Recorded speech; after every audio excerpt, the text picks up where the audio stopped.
custo de vida, emprego e desemprego, cesta básica, tarifas públicas, salário mínimo. Agora, na Brasil Atual, a análise do DIEESE. E nós vamos conversar agora com Ana Georgina Dias, ela que é economista e supervisora do escritório do DIEESE na Bahia. Bom dia, Ana. Bom dia. Ana, a gente sabe que com os impactos socioeconômicos da crise derivada da Covid-19, a gente tem aí segmentos da população que são mais atingidos. E aqui no Brasil, que já é um país desigual e que existe uma desigualdade racial, a população negra acaba sofrendo mais. Se a gente levar em conta que os dados do informativo Desigualdades Sociais por Cor ou Raça no Brasil, divulgados pelo IBGE em novembro de 2019, negros e pardos são a maioria entre os trabalhadores informais, também entre os desempregados e entre os subutilizados. Como é que você avalia os impactos para essa população dessa crise que é sanitária, mas também é política e socioeconômica, Ana?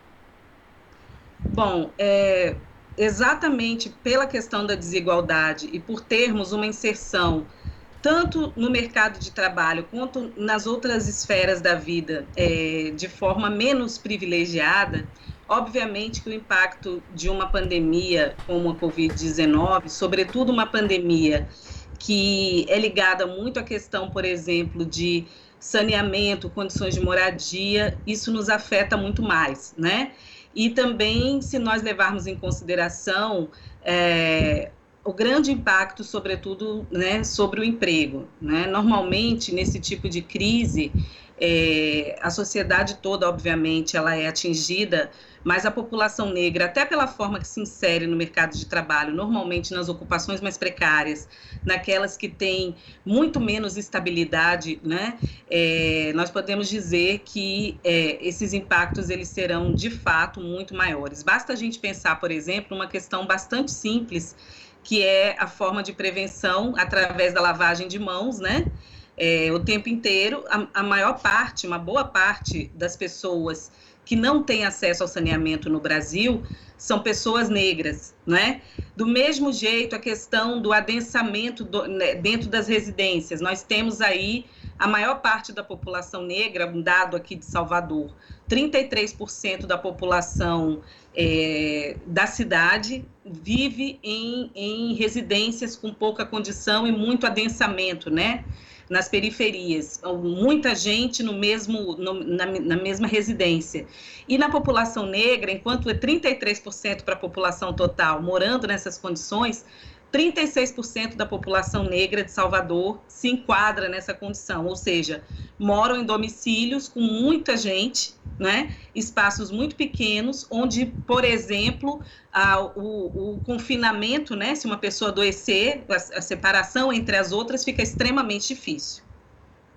E tem essa questão justamente, né, Ana, do distanciamento social e a sobrevivência econômica. A gente sabe que boa parte da população tem dificuldade para acessar o auxílio emergencial, algumas pessoas não conseguiram, às vezes o auxílio não é suficiente e então elas têm que sair de casa, né? Acabam rompendo essa questão do isolamento social porque elas precisam, não porque elas queiram, mas elas precisam e acabam se arriscando também, não, Ana?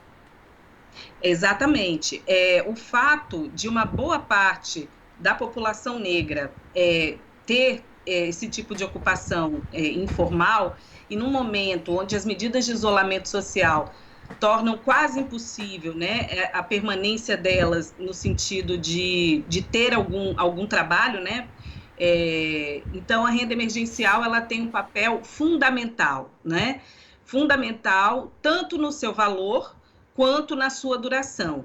E, infelizmente, o que nós observamos é que, mesmo dentre os trabalhadores informais, há uma diferença de rendimento entre os trabalhadores negros e os não negros, né?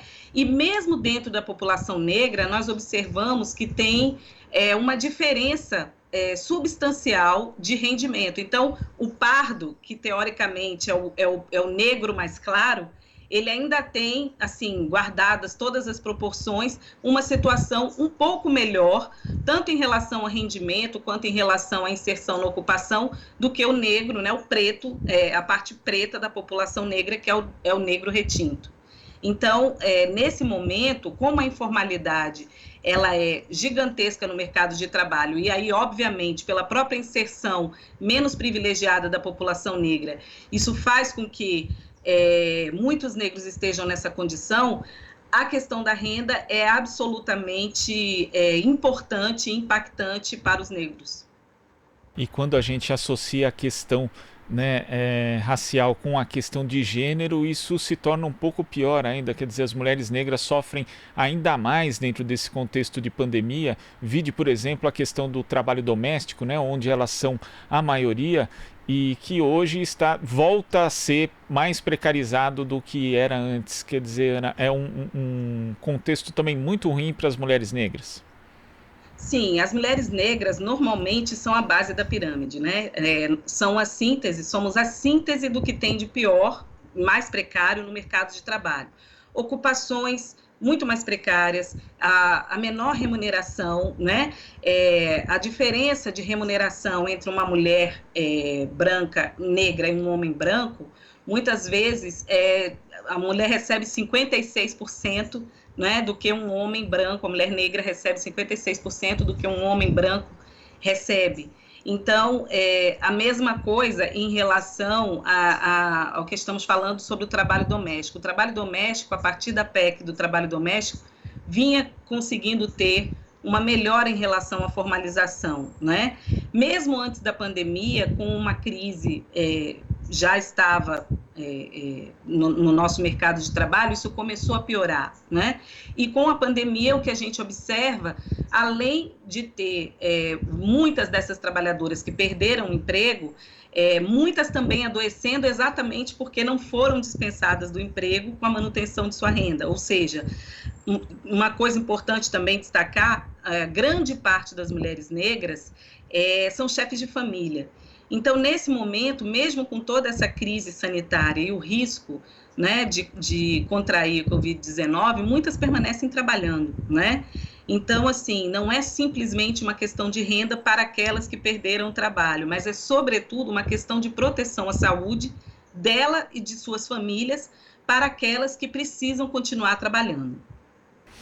Agora, Ana, diante desse quadro e das possíveis dificuldades que a gente já vislumbra, mesmo no pós-pandemia, já que a economia brasileira não vinha num quadro de estagnação já há alguns anos, é necessário que sejam tomadas, que sejam elaboradas e executadas, na verdade, medidas para garantir a sobrevivência econômica das famílias, não?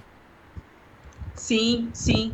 E nesse contexto, exatamente pela dificuldade do momento em relação ao emprego, a renda mínima, a renda mínima ou o auxílio emergencial é extremamente importante, né?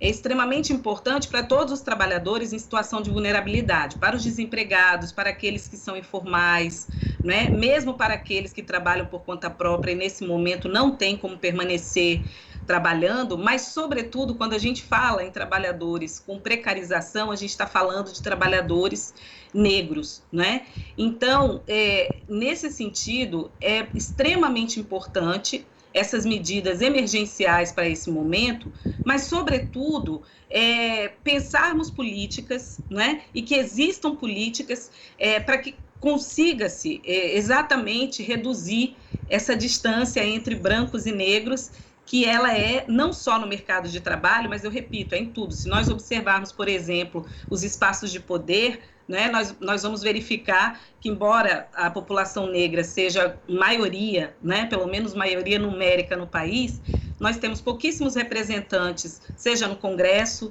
seja nas assembleias legislativas, seja nas câmaras de vereadores. E, sobretudo, nesse momento em que nós temos aí um grande retrocesso em diversas questões importantes para a sociedade brasileira como um todo, para os trabalhadores como um todo, como os negros têm uma situação já mais desigual, os impactos disso acabam tendo um efeito muito maior sobre essa população. Tá certo, Ana. Queria agradecer demais sua participação aqui no Jornal Brasil Atual e até a próxima. Até a próxima. Conversamos aqui com a economista e supervisora do escritório do DIEESE na Bahia, Ana Georgina Dias. Aqui você ouve as notícias que os outros não dão. Jornal Brasil Atual.